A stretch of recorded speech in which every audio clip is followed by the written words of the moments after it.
Okay, so Brooke, this is a first for me too because I've never interviewed a friend or family member. And as my first, I'm so excited it's you because you are one of my oldest and closest friends. I know so much about you. I want everyone listening because I know we're both a little nervous about this. I want to play an icebreaker game about me. Okay. Okay, so you don't hold back. Okay. Not that you ever do. What's your least favorite thing that I've ever worn? Am I wearing it now? I mean, this is okay. My least favorite thing you've ever worn? Yeah. I can't think right now, so I'm gonna go with this. This jumper. Yeah. It's like belted and short and... I mean, to your credit, any person that's ever helped me clean out my closet is like, you have to get rid of this, and I refuse. Well, so maybe you gotta get your CPW down. What's my CPW? Your cost per wear. You've never heard of that? Uh-uh.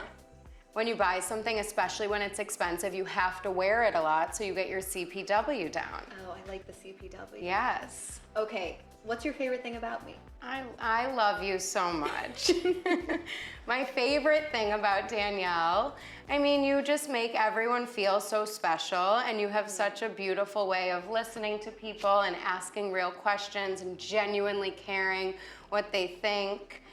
Do you ever get uncomfortable that your dad and I have a real friendship? No, I love it. I love it. One of my favorite things in the world is when friends of mine become friends with each other. Mm-hmm. And so you and my dad having your own friendship, love it. Okay, do we feel warmed up? Sure, that was the icebreaker. Yeah. I need a little more. I'm trying to think what else would be embarrassing for people to know about me. Why don't you tell everybody how we met? Really? Yeah. Okay, so Brooke is such a good storyteller. Thank it's you. one of my favorite things about you. Thank you. Tell everyone how So we met. growing up, we went to all-girls sleepaway camp in Eagle River, Wisconsin. And from the ages 9 to 12, I was like the star camper. I was adorable and fun, and everybody liked me. And then when I was 12 years old, Danielle Robay came and just blew me out of the water. Mm-mm. Yes. And she was just more outgoing than me. Okay, that's not true. Bubbly that's not than what me. You say. Yes. No, you say that I was nicer than you. No, I say that you were cuter than me. But not as cool. And nicer than me, which always goes a long way. Yeah. And by the end of that summer, it was like, Brooke who? And Danielle was the star. Not the truth, but I love you. Okay, so now that we've done that, I know a lot about you. You love to travel, you love your family, you love to hike, hikes that I will never go on with you. And you love food. You love really great restaurants and good food, but you didn't always love food. Yeah, so when I was in 7th grade, my family moved and I had to go to a new school, and I was super nervous about being the new kid. So I went on a diet thinking that if I lost some weight, I would feel more comfortable in my body, because diet culture tells us that the thinner we are, the more accepted we're gonna be and the more comfortable and confident we're gonna feel in the world. And I ended up taking that diet way too far and developed a full-blown eating disorder. And the next year, a friend of mine's mom, who was an exercise physiologist and she was recovered from her own eating disorder, confronted me that I had a problem, and she helped me eat more and gain weight. And she was this amazing woman who was so full of life, and she told me every day of our work together that confidence is the sexiest thing that anyone can have, and she really had it. So she helped me gain to a healthy weight, and I maintained there throughout high school, so I thought I was better from my eating disorder. And I went to college and I majored in nutrition, honestly because I was still really preoccupied with food. Mm-hmm. And after college, I did a graduate program to become a registered dietitian, and then I moved to LA. And when I moved here, I started working at an eating disorder treatment center because I really wanted to help people and make a difference in people's lives the way that Marla had helped me and changed mine.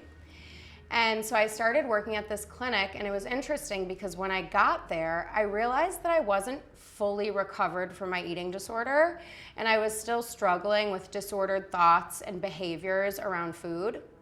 I still labeled food as good and bad and felt guilty for eating quote unquote bad foods.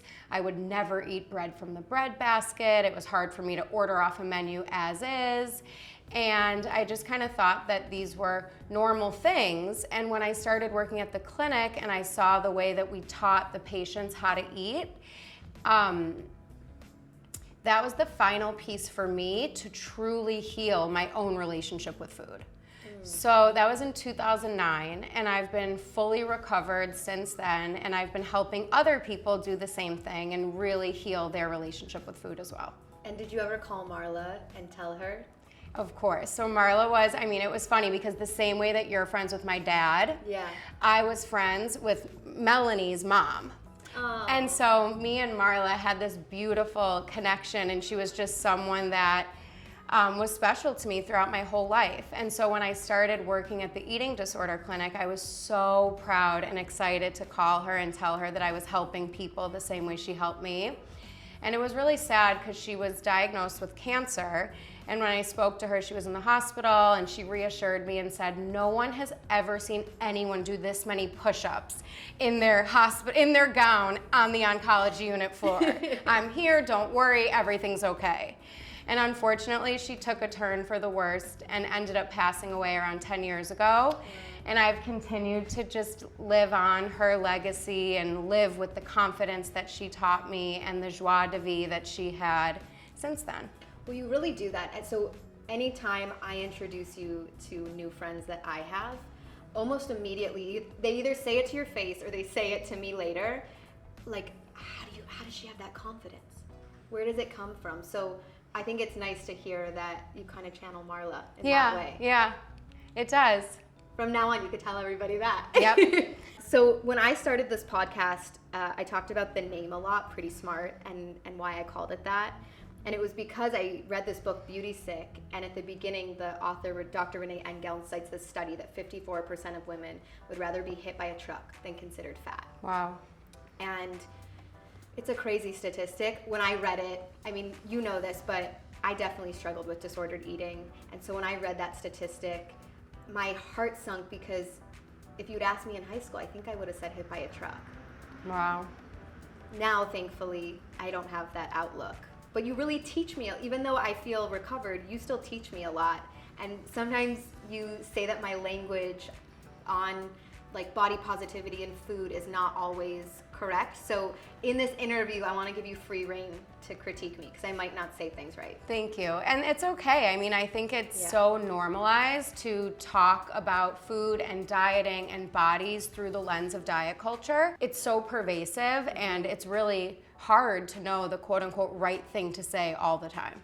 Thank you. But you expand my mind and my heart, so it's Thank really you. nice. I feel lucky that I have a friend who's so smart. Me too, for you. I mean teach you it. about the right makeup to wear. That's awesome. People often speak about a relationship with food. Why do you think it's called a relationship? Well, I think that food is so much more than energy or fuel. Food is friendship and family and culture and religion and memories and fun. And so I think that, food is a relationship that you have with yourself and that you channel with other people. And so often it's interesting to see the ways that our relationship with food mirrors our relationship to other things in the world. What do you mean? Often when people are restrictive with food, they're restrictive with other things like fun or with money. And so, Interesting. Yeah. No, say more. Keep going. And so, the way that my favorite Peloton instructor, Jess Sims, says how you do anything is how you do everything.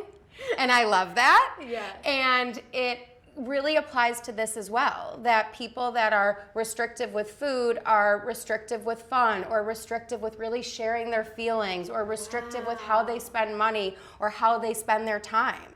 I think I was more restrictive in everything when I was restrictive with food. Yep. It's not uncommon. So there's a bunch of different philosophies on food. What do you practice? So I practice a philosophy called intuitive eating. And intuitive eating is an approach to food that was actually started here in LA in 1995 by two non-diet dietitians. And intuitive eating has nothing to do with deprivation or discipline or dieting.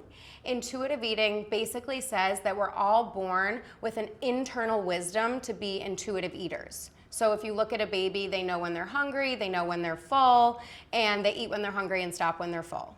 And at some point throughout our development, we lose touch with our body's internal wisdom because we start listening to and relying on external factors like parents or diet culture or diets or friends that tell you what, when, and how much to eat. So intuitive eating is philosophy that has 10 principles, and each of those principles help guide your food choices so that you can get back in touch with your body's internal wisdom.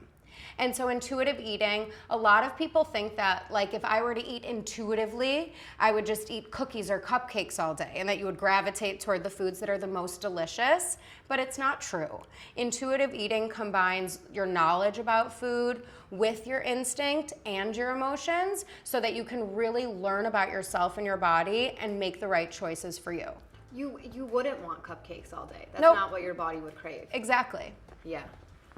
So one of the things about intuitive eating that I hear is like, for instance, my dad will make a joke. He's like, I like don't know when I'm full. Like my body doesn't tell my brain. So how do you know when you're full? Well, it's a practice. You know, intuitive eating is a practice, and each of the 10 principles come with a lot of tools and exercises and things that you can do to become more in touch with your body. Yeah. And so oftentimes people aren't in touch with their body signals like hunger or fullness because they've been ignoring them for so long. And so if you've moved through life not stopping when you're full or not eating when you're hungry, oftentimes those signals kind of shut off. And you can rewire them? Yep. And so an awesome way to rewire your body is, I often start with hunger, and is getting, you know, a lot of times people don't realize that they're hungry, either because they wait until they're ravenous to eat, and then if you go into a meal starving, you're way more likely to eat until you're stuffed. Or they ignore their hunger signals altogether, and over time, again, it takes energy for your stomach to tell your brain that it's hungry. And so if you always ignore that signal, your stomach's like, why am I gonna waste energy telling you that you're hungry if you're not gonna listen anyway? And so the way that we can turn back on your hunger signals is by eating regularly. So I often tell people to eat within an hour of waking up, not let more than 3 to 4 hours go between eating. Once you wait 5 hours between a meal, your primal hunger kicks in. So that's when it's really difficult to be mindful about food choices or eat slowly, because we're animals and you're just gonna be starving and your body's gonna want as much food and energy as possible. So eating regularly throughout the day is what will rewire your body to get used to being fed regularly, and then in turn tell you that it's hungry regularly. So Brooke and I share a lot of things. One of the things we share is we hate anything with the word skinny in it. Like, no shade, but like any podcast, any company, anything, any book with the word skinny, we're both like, ugh. Yep. We also hate the word diet. Yes. Tell me why you hate that word, and also why being restrictive like actually doesn't work. Yeah, so diets don't work. Statistically, 95% of all diets fail, and 95% of people gain back all the weight that they lost on their diet within a 3-year period. And it was no fun along the way. It's no fun, and it's the reason why diets don't work is they're unsustainable. You know, so diets tell you to restrict calories or carbohydrates, and our bodies need calories and carbs. So if we go a period without them, our survival instincts will kick in and we'll end up overeating or binging, often on the things that you weren't allowed to eat when you were on the diet. And then you end up, this is where like the emotional harm of dieting comes in, is that when you quote unquote fail on your diet, you blame yourself and say that you don't have the self-discipline, or you weren't good enough at following this diet, instead of recognizing that the diet actually failed you.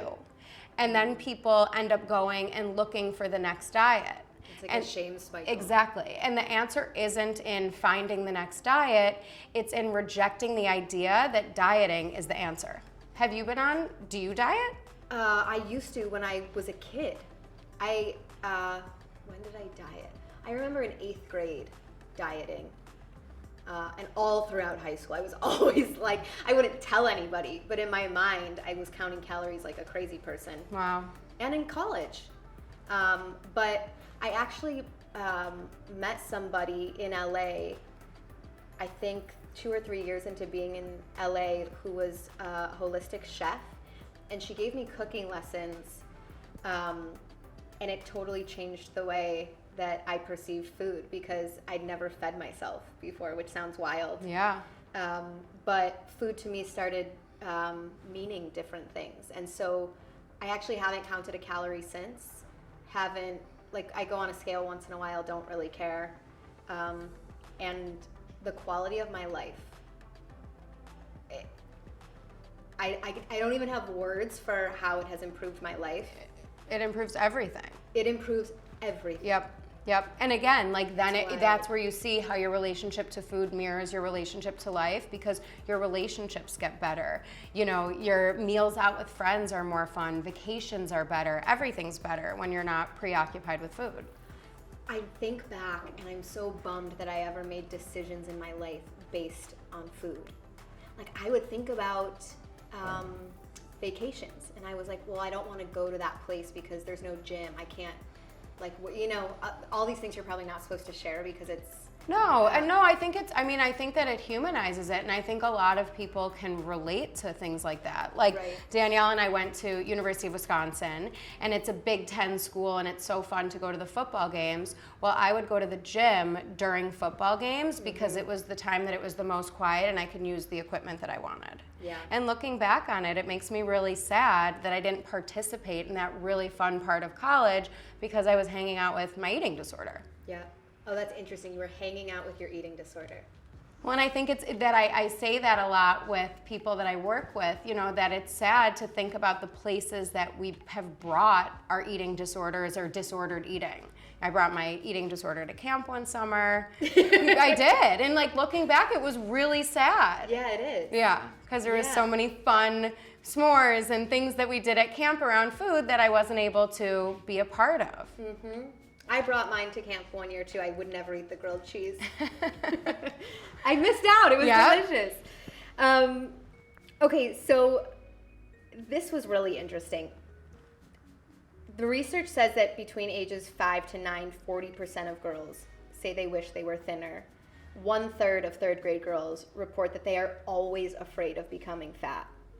This sort of like psychology and culture of thinness is so pervasive and starts so young in developed countries. How can you get to a point where you say, I accept my body, I love my body, and I feel good? It's a great question. And again, it's a journey, you know, and so part of it and a practice that it's not something that just happens overnight the same way that you practice what you want to get good at, that you have to practice self-love and self-acceptance. There's some awesome books and podcasts. It's a lifelong journey, but you really believe that it can get better is what I do believe that it can get better. And I think that a big part of like what you're saying is diet culture. Yeah. And so diet culture is the system of beliefs that values thinness and appearance over health and well-being. So diet culture normalizes restricting calories. It normalizes the constant pursuit of weight loss and fear of weight gain. It's basically that thing that all those little girls were told to feel and believe, that they'd rather get hit by a truck than be fat, or that they're never going to be okay or good enough in their body. What I found interesting too is both of the studies say have a fear of food and afraid of becoming fat. So the word fear is in both of those. Mm-hmm. It's just a fear around food. Yep. Well, and diet culture isn't necessarily a fear of food. It's a system of beliefs that's really easy to get lost in. So you don't necessarily need to be on a diet to be caught up in the culture of dieting. So you can get lost in the idea that thin equals healthy, or that if you lose weight, you're gonna get that thing in your life that you haven't been able to get yet, or that eating certain ways is good and other ways is bad, or that, and this one's big, is that it's okay to stigmatize people that don't fit this one way, this one definition of health or one view of health. So can we talk about what happens when we're in groups with people and diet culture comes up? Because you and I have talked about this offline, but you're really comfortable with, I don't know what the word is, like Confrontation. Yeah, you're comfortable saying like, no, I don't agree with that. And I'm less comfortable. Like I would, if somebody said something that I didn't like, I would just about diet culture, I'd kind of just move on. And I really value that in you because inside it pisses me off. So when we're in a group of people and somebody starts talking about their weight or the way they look and it makes you uncomfortable, what do you say? Well, I think that we have to be agents of change. Like, we're here in this, for me, like, my purpose in life is to help people recognize and dismantle diet culture and to help people just shut up talking about their diet or their food rules or how quote unquote bad they were today. And so when I hear people talking about it, it is something that I've continued to practice to do more gently. Wait, what did you yell at me one time? So Danielle, We got into the biggest fight we've ever been into. Yes, and it lasted about a day, but still, I felt embarrassed because I attacked Danielle because she said that Skittles are the worst thing in the world that anyone could eat. No, I think I said Skittles were worse than pretzels or something. No, maybe you said that Skittles are worse than Snickers because at least Snickers have some protein in it. Oh, that's what I said. Okay. Yeah. And to me, when you're choosing what candy you want to eat, you're not choosing the candy for its nutritional value. You're choosing what candy you want to eat because of the taste and what you're in the mood for. Totally. And so that... And you were 100% right. Thank you. But I think it's interesting because diet culture keeps us in that space to think, well, what's better and what's the best candy choice because it's going to give me some protein. And that when we label food as good, bad, right, wrong, healthy, unhealthy, we end up feeling good or bad or right or wrong about ourselves when we eat food. And so I'm not here saying that, Snickers and Skittles and carrots have the same nutritional value. I definitely understand that you're going to get different nutrients from each of those foods, but the value that we put into those foods should be equal. We have to level the moral playing field when it comes to food. So take the morality out of food. Yep. I really have learned that from you, and I love that. There's nothing that's good or bad. It just is. And has that actually worked for you? Yeah, very much so. Because I think even though I felt recovered, there was pizza to me was bad. I was like, oh, I was being bad today. Now I don't care at all. I don't even think about it. And how did you get there? I think it was slowly. I don't know how I got there. That's what I feel confused about with food, to be honest, is a lot of times the things I think I improve upon, I don't know how it happened. Well, I think, again, that it goes back to that practice piece. And I also think that food is nuanced. Mm-hmm. It's not concrete. It's ever changing. Our relationship with food, what we're craving, how we're feeling. And so it's difficult to pinpoint and say, oh, this is exactly what it was. I think that it's throughout the practice, being open to honoring your cravings, eating pizza and seeing how you feel, having maybe too much pizza and feeling too full and feeling guilty, and then the next time doing it differently, mm-hmm. where you have less pizza and maybe you have veggies or salad on the side. Yeah. I also think, now that we're talking about it, being around people who are comfortable with feelings, with food, with nuance, with all those things also helps. For sure. Because again, diet culture is contagious, so when you're around people that are talking shit about their body, which I call body bashing, or saying bad things about food, it invites other people to come in and do the same. So the more that, again, in order to be these agents of change, that we can be good role models for normal eating and also not talking about food in that way, I really think we can change the world. I agree. So I want to know what your personal relationship with food is like.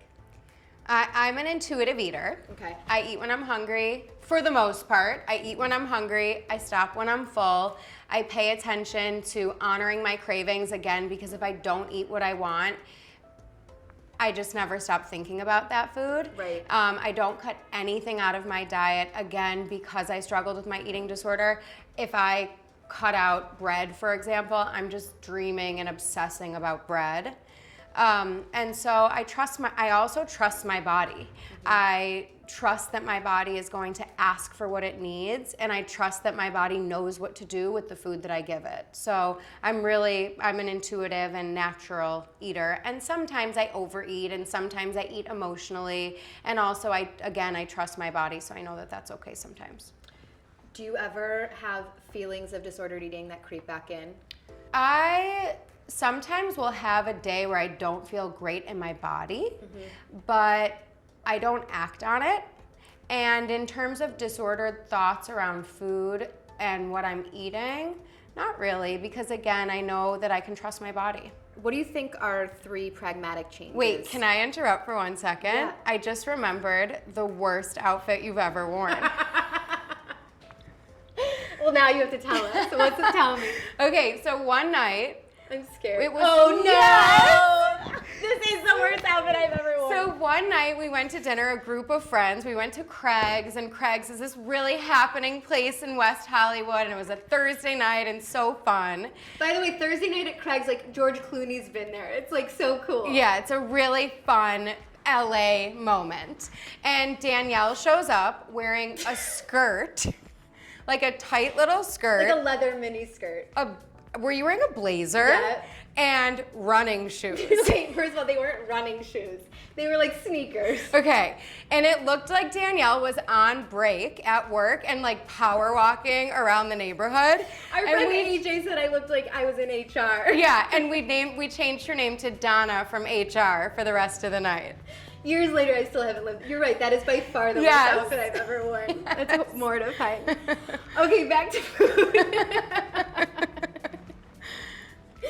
I'm sweating now. Okay, what are 3 pragmatic changes that we can make to improve our relationship with food? That's a great question. I think that 1 is morality, right? Yeah, 1 is taking the judgment out of food. So getting back to that place where you notice when you label food as good or bad, and stop doing that. Yeah. You know, and so stop labeling food as good and bad. Know that, again, you're not a good or bad person based on your food choices. Okay. Another would be being a good role model. Being that person that doesn't talk about food in a negative way, that eats, and even if you're not eating something right now, that's okay, don't talk about it. Because it's annoying. It is annoying, and it can be triggering for other people, you know, that they could start to feel bad that they shouldn't be eating gluten either, or whatever it is that Right. person's cutting out. I always say stop weighing yourself. And I know that you said sometimes you weigh yourself and it feels okay. Yeah. I think that when you weigh yourself, it gives you this number, and so often people conflate their worth and their weight. And so stop weighing yourself is a big one for me, but I understand that everybody's different. Because of what you taught me about not using the scale, we're creating a Prettysmart Brooker Glazer card that you can take to your doctor's office. So will you explain what it is? Sure. So this is a card that you would bring to your doctor's office, and it basically has information about why you're requesting not to know your weight from your doctor or not to be weighed at all. And so what this is kind of pushing for is something called weight neutral medicine. And weight neutral medicine means that we're not focusing on weight or weight loss as markers of health, and instead we're focusing on blood values, behaviors, other ways that we can know if someone's taking care of themselves or not. And so on the card, it's basically explaining that and saying that you would prefer not to be weighed unless it's truly medically necessary, and that really is only the case rarely. You can also get weighed and just have them not tell you Exactly. your weight, right? Exactly. So you have it on your chart if you want. All right, we have just a rapid fire left. That was so fun That and was so quick. Yeah. Okay. I love your laugh. Okay, what do you really wish people knew about food? Something quick that you could impart on us. Okay. So the more that you really let yourself eat food and foods that you enjoy, the less your brain will desire them. It's really true. Yep. That happened to me. Me too. Really? Yeah. What's the best advice anybody's given you? When I moved to LA, I was so lucky because the first person that I met professionally was Elise Resch, who wrote the book Intuitive Eating. Wow. Yeah. And she said to me, oh, why don't you go work at that eating disorder clinic? And I said, okay, and I got there and I told them I was recovered from my eating disorder, which we now know wasn't the case. I was in recovery and on my journey, but working at the clinic just changed my whole life, personally and professionally. What's one tool that everyone can use to be as confident as Brooke? Channel your inner Marla. Look in the mirror each day and remind yourself that confidence is the sexiest thing that anyone can have. It's really true. I agree. One thing that you really love about yourself? I mean, everything. Just so everybody knows, Brooke and I dressed up for Halloween one year, and Brooke wore a t-shirt that says, I love Brooke. I went as my own biggest fan. Yeah. What's one thing you're working on? I'm working on things like this, coming on podcasts and going to dinners and really speaking what I believe about food and nutrition and diet culture and making change. So thank you for having me here. It felt really special to be able to practice here with you. You are so awesome. What is one book that has changed your life? Well, I want to say Intuitive Eating, but I am such a big reader. And I recently read a book called 100 Sons. Okay. That was super interesting. It was about, should I go into what it was No, about? because here's the thing. I'll give away the ending? No, because you're always like, what should I read? Because you know I love books too. And you and I like the most different books. I love a novel. You love a novel, and I love a self-help book. Yeah, I love a novel. And right now, because everyone on my family gets the same books on our Kindles sent to us, Yeah. I've just picked up Seth Rogen's yearbook because it was on there. That's probably good. It is funny. It's funny? Yeah. Okay, we do a pretty smart question from the Question Everything card deck. So this is sort of an interesting, the one I picked for you is... I thought I'd pick it for myself. You do, but I forgot the card deck. Okay. I ran out of my house real quick. What's something that you wish people knew about you that they don't see at first glance? My gigantic heart. I think that I come and I lead with my confidence and with humor, and sometimes I'm abrasive No, and you're brash. not. No, You're not. I'm direct. Yeah. And I think that when you really get to know me, you know that I'm super sensitive, and Yeah, yeah, I co-sign that. thank you. Okay, this is the last question. What's the smartest decision you've ever made? Well, I feel like it's a pretty smart cliche that a lot of guests say this, but Okay. moving to LA. Really? Yeah, it changed my whole life. Thank you for having me. I love you. I love you so much.